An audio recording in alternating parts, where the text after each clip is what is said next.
గరుడ పురాణం దశమాధ్యాయము దేహదాహాస్తి సంచేన కర్మ నిరూపణము. ఓ ప్రభూ, పుణ్యాత్ములైన వారి యొక్క శరీరమును దహనము చేయుట మొదలైన అంతిమ సంస్కారములను మరణించిన వాని భార్య పతివ్రత అయిన ఆమె మహిమను చెప్పమని శ్రీహరిని గరుడుడు అడిగెను. అందులకు శ్రీహరి ఇట్లు పలికెను: ఓ గరుత్మంతుడా, కొడుకులు మనుమలు ఏ క్రియలను చేసి పితృదేవతల యొక్క రుణమును తీర్చుకుంటారో అటువంటి పరలోక దేహమును గురించి చేయవలసిన విధి విధానమును తెలియజేస్తాను వినుము. తొడలయందు ఏ విధంగా మోసినాడో ఆ విధంగా కొడుకు మూపురముతో మోసుకొనిపోవలెను. అప్పుడు పితృ రుణమును తీర్చుకునినవాడు అగును. తరువాత శ్మశానంలో శుభ్రంగా ఊడ్చి నీళ్లు జల్లి పరిశుద్ధము చేసిన ఆ ప్రేతకు ఊర్ధ్వమార్గమునందు విశ్రాంతి కలుగును. ఆ పిమ్మట ఆ శవమునకు స్నానము చేయించి భూతరూపము పొందియున్న ఆ ప్రేతకు పిండము సమర్పించవలెను. పిశాచములు, రాక్షసులు, యక్షులు మరియు దిక్కుల నాశ్రయించి ఉన్న భూతములు శవమును తాకుటచేత ఉచ్ఛిష్టమగు హవిస్సు హోమము చేయినట్లు ఈ ప్రేత శరీరము కూడా దహనము చేయుటకు యోగ్యము కాదు. కాబట్టి ఆ పిశాచాదులు ప్రేతను తాకకుండు టకు వారికి పిండమును సమర్పించవలెను. ఈ విధంగా మొదట శవమునుంచిన ప్రదేశములో చేసిన తరువాత శ్మశానమునకు తీసుకువెళ్లి అక్కడ ఉత్తరముఖముగా ఉంచి దేహమును దహనము చేయు ప్రదేశమునందు మొదట చెప్పినట్లుగా పరిశుద్ధివలెను శవమును దహనము చేయు ప్రదేశములో ముందు శుభ్రంగా ఊడ్చి గోమయము చేత అలికి దర్భల చేత ఊర్ధ్వరేఖలుగా ఉల్లేఖనము చేసి హస్తము ఊర్ధ్వముఖముగా నుంచి నీళ్లు జల్లి అక్కడ యథావిధిగా మరణించిన శరీరమును దహనం చేసేవాడు. కాబట్టి క్రవ్యాద శబ్దముచే చెప్పబడుచున్నవి అగ్నిహోత్రము నుంచి గంధము, అక్షతలు మొదలగు వానితో పూజించి లోమభ్యః స్వాహ అను మంత్రముల చేత యథావిధిగా హోమము చేయవలెను. ఓ అగ్నిదేవుడా, నీవు సమస్త భూతములను ధరించినవాడవు, జగత్తునకు కారణభూతుడవు, భూతములను పరిపాలించువాడవు కాబట్టి ఈ మృతినందున జీవుణ్ణి స్వర్గలోకమునకు జేర్చుము. ఈ విధంగా అగ్నిదేవుణ్ణి ప్రార్థించి అక్కడ చందనపు చెక్కలతోనూ లేదా తులసీ కట్టెలతోనూ మోదుగు కట్టెలతోనూ లేదా రావి కట్టెలతోగాని చితిని పేర్చవలెను. ఓ గరుత్మంతుడా, ఆ ప్రేతను చితియందుంచి ఆ చితిలో ఒక పిండమును, శవము యొక్క హస్తములో ఒక పిండము, ప్రేత యొక్క నామముతో 2 పిండములను సమర్పించవలెను. చితియందుంచిన మొదలుకుని శవమునకు ప్రేతత్వము వచ్చును. అంత్యేష్టి విధానమును తెలిసినవారు ఆ శవమును సాధక శబ్దముచే చెపుతారు. కాబట్టి సాధక శబ్దము చేతనుగాని ప్రేత శబ్దము చేతగాని చితియందును శవము యొక్క చేతిలోనూ పిండములనుంచవలెను.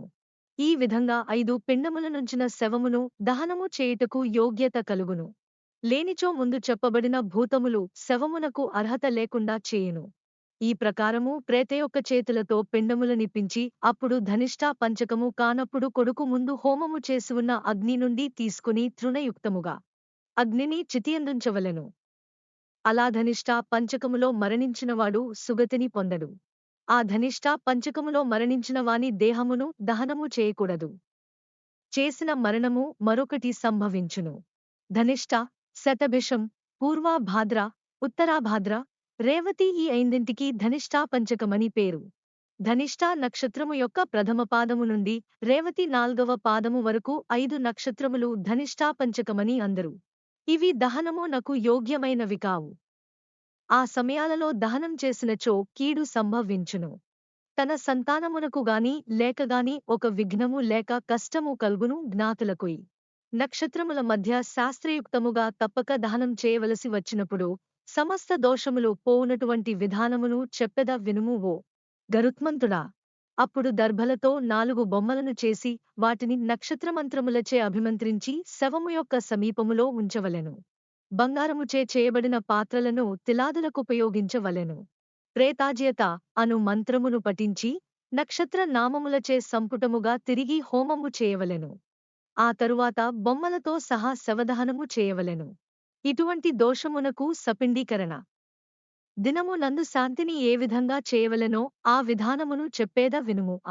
ధనిస్థాపంచక దోషము నశించుకోవుటకు తెలలు కలిగిన పాత్రను బంగారము, వెండి, రత్నము, నెయ్యితో నిండియున్న కంచుపాత్రను వరుసగా దానమీయవలెను. ఈ విధంగా శాంతిని యథావిధిగా చేసిన ప్రేతకు విఘ్నములు కలుగక ఉత్తమలోకమును పొందును. ధనిషా పంచకమునందు మరణించిన వానికి శాంతి ఈ విధముగా చెప్పబడినది. కాబట్టి అతని భార్య పతివ్రత అయిన ఈ విధానమును చేయనక్కరలేదు. ఆమెతో గూడ దహనము చేయవలెను. ఆమె తన అంగీకారమును తెలుపుచూ స్త్రీ సహగమనముకు కోరిక కలిగిన ఆమె అప్పుడు స్నానము చేసి రావలెను. తన శరీరమును పుష్పములు, కాటుక, శుభ్రమైన వస్త్రము, ఆభరణముల చేత అలంకరించుకుని బ్రాహ్మణుకు, బంధువులకు షోడశమహాదానములు చేయవలెను. గురువునకు నమస్కరించి ఇంటి నుండి బయలుదేరి దేవాలయమునకు వెళ్లి భక్తితో శ్రీవారికి నమస్కారము చేయవలెను. ఆభరణములు ఆ స్వామికి సమర్పించి శుభమగు ఫలమును, మారేడు పండును తీసుకుని సిగ్గును, మోహమును విడిచి శ్మశానమునకు వెళ్ళవలెను. అక్కడ సూర్యునకు నమస్కారము చేసి చితికి చుట్టూ ప్రదక్షిణము చేసి పుష్పములతో అలంకరింపబడిన శయ్యను తాను ఎక్కి తన తొడయందు భర్తను పరుండబెట్టుకోవలెను. చెలికత్తెలకు మారేడు ఫలమునిచ్చి సహగమనము చేసినందువలన గంగానదిలో స్నానము చేసిన పుణ్యము వచ్చునని భావించి దహనము చేయమని అక్కడనున్న వారితో చెప్పి తన శరీరమును దహనము చేసుకోవలెను. గర్భవతి అయిన స్త్రీ తన శరీరమును మరణించిన భర్తతో సహగమనము చేయకూడదు. తాను ప్రసవించిన తరువాత శిశువును పోషించడం వలన తాను పతివ్రతయే అగును. స్త్రీ సహగమనము చేసి భర్తతో శరీరమును దహింపచేసిన అగ్నిహోత్రము శరీరమును దహించును కాని ఆత్మను పీడించదు. అంటే తనకెంతమాత్రమూ బాధ ఉండదు. బంగారము మొదలైన లోహముల యొక్క మాలిన్యము కరిగించి ఏ విధంగా పోగొట్టెదరో ఆ తీరుగా స్త్రీ భర్తతో సహగమనము చేసి అమృతముతో సమానమైన అగ్నిహోత్రము నందు శరీరమును దహింపచేసుకొన్న తన పాపమును నశింపచేసుకొనును. సత్యము పలుకుట కొరకు ఇష్టము కలవాడు, పరిశుద్ధుడు, ధర్మాత్ముడు అయిన పురుషుడు వివాదం కలిగిన విషయంలో అధికంగా కాలిన ఇనుపముద్దను సత్య శపథం కోసం తాకిన పట్టికి ఏ విధంగా కాలదో ఆ విధంగా స్త్రీ తన భర్తతో సహగమనము చేయుట వలన భర్త తన ఆత్మ స్వరూపముతో సమానము కాబట్టి భర్తలో ఐక్యము పొంది ఎంత మాత్రము బాధను పొందదు. భర్త మరణించి భర్తతో సహగమనము చేసి తన శరీరము దహనం కాకుండువరకు స్త్రీ పతివ్రత అని చెప్పబడదు. స్త్రీ అనే అభిమానం నుండి విముక్తి చెందదు. భర్త బ్రతికి ఉన్నను మృతి చెందినను మనోవాక్కాయముల చేత అన్ని విధాలా స్త్రీ తన భర్తను సర్వకాలముల యందు సేవించుచున్నవలెను. ఏ స్త్రీ భర్త మరణించగా సహగమనము చేసి అగ్నిహోత్రములో ప్రవేశించునో అటువంటి స్త్రీ అరుంధతీదేవితో సమానురాలై స్వర్గలోకములో స్థిరముగా ఉండును. స్వర్గలోకంలో భర్త కంటెను మిక్కిలి ప్రకాశించుచు అప్సర స్త్రీల చేత కొనియాడబడుచు 14 దేవేంద్రులు ఎంతకాలముందురో అంతకాలము భర్తతో కలసి క్రీడించుచుండును. భర్తతో సహగమనము చేసిన పతివ్రత పుట్టింటి 3 తరాలు వారిని, అత్తింటి 3 తరాల వారిని కూడా పవిత్రము చేసి స్వర్గలోకములో నివాసముండునట్లు చేయగలదు. మనుష్యుని శరీరమునందుండు 3,50,00,000 వెంట్రుకలుండునన్ని సంవత్సరముల కాలము స్వర్గలోకములో భర్తతో కలిసి ఆనందించుచుండును. పతివ్రత అయిన స్త్రీ దోషములు లేని పరిశుద్ధమైన వంశమునందు మరల పుట్టి దీర్ఘాయువు కలిగి పూర్వజన్మలో పొందిన భర్తనే మరల పొందును. మూఢురాలైన స్త్రీ ఒక క్షణకాలము దహన భయము చేత చిరకాలము వరకు ఉండు సుఖమును విడిచిపెట్టునో ఆ స్త్రీ తాను బ్రతికి ఉన్నంత వరకు భర్త లేకపోవుట వలన వైధవ్య దుఃఖమును అనుభవించును.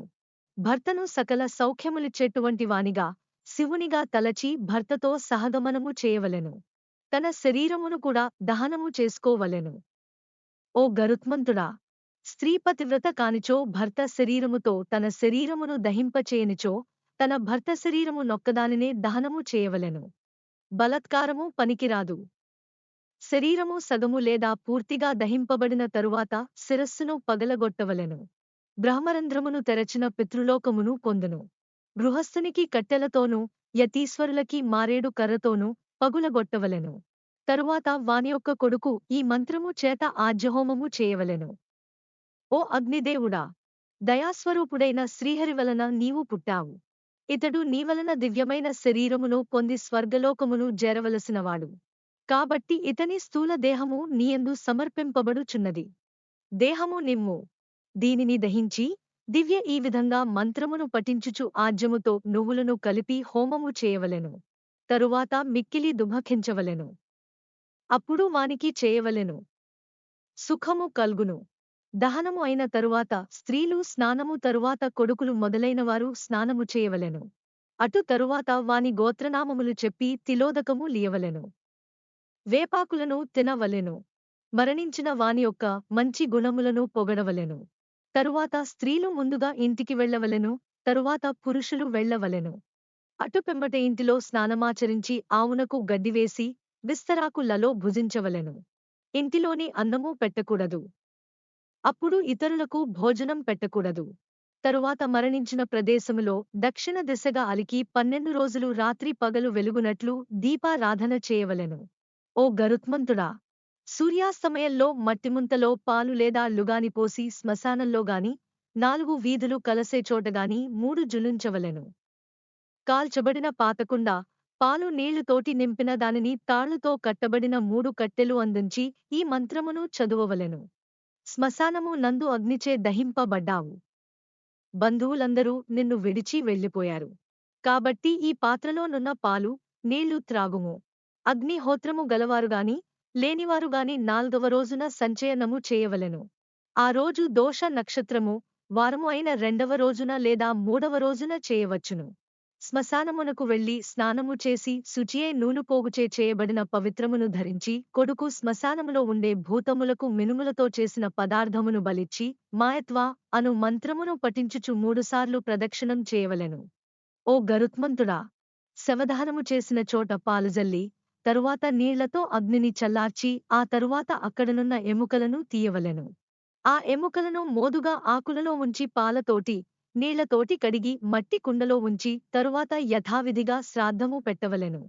ఒక ప్రదేశమును 3 కోణములు ఉండునట్లు బాగుచేసి, గోమయముచేత అలికి, తాను దక్షిణము వైపు తిరిగి కూర్చుండి 3 దిక్కులను 3 పిండములుంచవలెను. ఆ భస్మమునంతా ప్రోగుచేసి, అక్కడ నరాకృతిని గీసి, ఒక కుండలో నీళ్లు పోసి మూతపెట్టకుండా అక్కడ ఉంచవలెను. బియ్యంతో అన్నం వండి, ఆ అన్నంలో పెరుగు, నెయ్యి కలిపి ప్రేతకు యథావిధిగా బలి ఇయ్యవలెను. ఓ గరుత్మంతుడా! ఉత్తర దిశగా 15 అడుగుల వరకు వెళ్లి అక్కడ ఒక గొయ్యి త్రవ్వి దానిలో ఎముకలనుంచిన పాత్రను పెట్టవలెను. దానిపైన ఆకలి దప్పికలను తీర్చుటకు పిండము వేయవలెను. తరువాత ఆ పాత్రను తీసుకుని చెరువు మొదలగు నీళ్లు ఉన్న ప్రదేశమునకు వెళ్ళవలెను.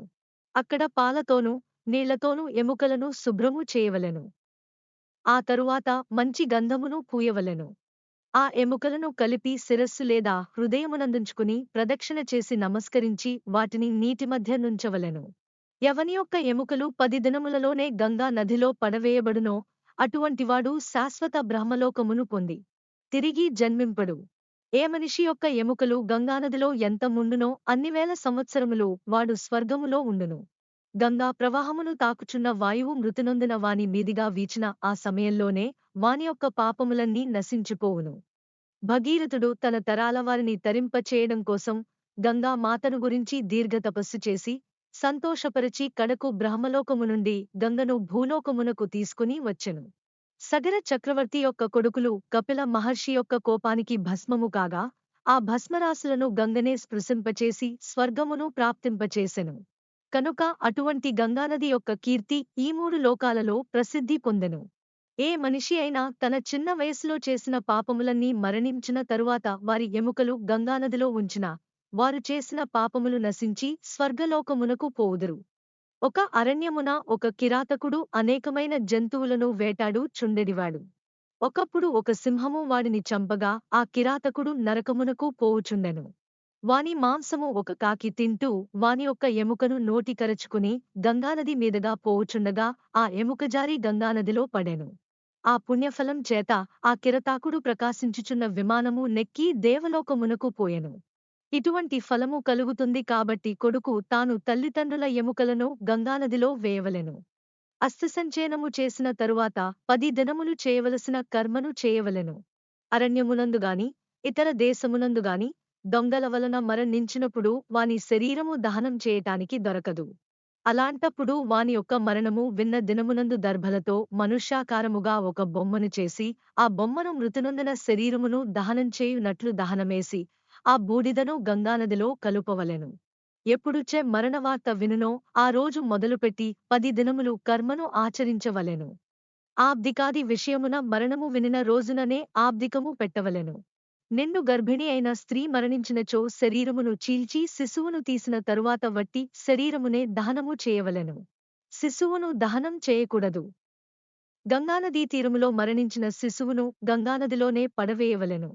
27 మాసముల వయస్సుగల శిశువును మరియొక ప్రదేశము నందుంచవలెను. 27 మాసములు దాటిన వయస్సుగల మరణించిన శిశువును దహనం చేయవలెను. వాని ఎముక గంగానదిలో వేయవలెను. అటువంటి శిశువులకు జలసహితముగా కుంభమును భోజనమును ప్రతి సంవత్సరము ఇయ్యవలెను. గర్భము సంపూర్ణముగాని ముందు గర్భస్రావమైనప్పుడు ఏ విధ మగు జలకుంభము మొదలైన క్రియలు చేయనక్కర్లేదు. పుట్టిన మొదలు 6 మాసముల లోపుగా మరణిస్తే పాలను ఇవ్వవలెను. 6 మాసములు తరువాత 3 మాసముల లోపు మృతినొందిన జలసహితముగా కుంభమును, క్షీరాన్నము మరియు ఇతర పదార్థములను ఇయ్యవలెను. 5 సంవత్సరముల లోపు వయస్సు గలవారు మృతినొందిన అటువంటి వయస్సుగల బాలురకే భోజనం పెట్టవలెను. అటు తరువాత 10 సంవత్సరముల లోపు వయస్సువారు మరణించిన అట్టి వయస్సుగల బాలురకే భోజనం పెట్టవలెను. ఉపనయనాది సంస్కారములు చేయబడిన వాడు మరణిస్తే అటువంటి వానికే భోజనం పెట్టవలెను. ఉపనయనము అయినను కాకపోయినను 5 సంవత్సరములు దాటిన వయస్సుగలవాడు మరణిస్తే పరమాన్నముతోగాని బెల్లముతోగాని 10 పిండములను పెద్దవారు మరణించినప్పుడు చేసిన విధంగానే చేయవలెను. ఆబోతు అచ్చువేయుట షోడశమహాదానములు చేయుట విడిచిపెట్టి మిగిలిన 11, 12 దినముల కర్మను 10 సంవత్సరముల వయస్సు గలవానికి చేసే క్రియలన్నీ కూడా చేయవలెను. పోగొన్న వయస్సులో మరణిస్తే తండ్రి బ్రతికి ఉండగా సపిండీకరణము చేయకూడదు. 12వ దినమున ఏకోద్దిష్ట శ్రాద్ధమును చేయవలెను. స్త్రీ శూద్రులు ఉపనయన సంస్కారములకు యోగ్యులు కాదు కనుక వారికి వివాహమైన కర్మలకు అర్హులవుతారు. అన్ని వర్ణముల వారికి ఉపనయనాది సంస్కారములు కాకమునుపు వయస్సును బట్టి క్రియలు సమానముగానే జరపవలెను. కర్మలుగాని బంధువులుగాని మరి ఏ ఇతర కారణములుగాని వయస్సుగాని శరీరముగాని స్వల్పమైనప్పుడు దానికి తగినట్టుగా స్వల్పమైన క్రియలను కోరుచుండును.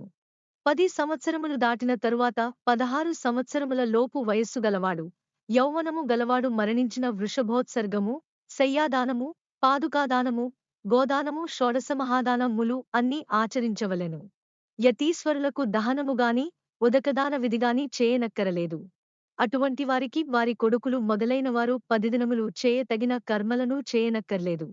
మనిషి యథావిధిగా సన్యసించి దండమును గ్రహించిన తోడనే విష్ణు స్వరూపుడు కాబట్టి సన్యాసము పొందిన వారికి ప్రేత స్వరూపము కలుగదు. జ్ఞానము కలిగిన యతీశ్వరులు తన స్వరూపమును తెలుసుకును వారుగుట చేత ముక్తిని పొందుదురు. అటువంటి వారు కొడుకులు మొదలైనవారు ఇవ్వబడు పిండములను గాని ఉదకములను గాని ఏ ఇతర దానాదులనుగాని కావాలని కోరుకోరు. వారు ఆత్మ సాక్షాత్కారముచే నిత్యముక్తులు కాబట్టి ఈ పిండ ప్రదానాలు వారికి ఉపయోగకరమైనవి కావు. వీటితో వారికే పనియులేదు.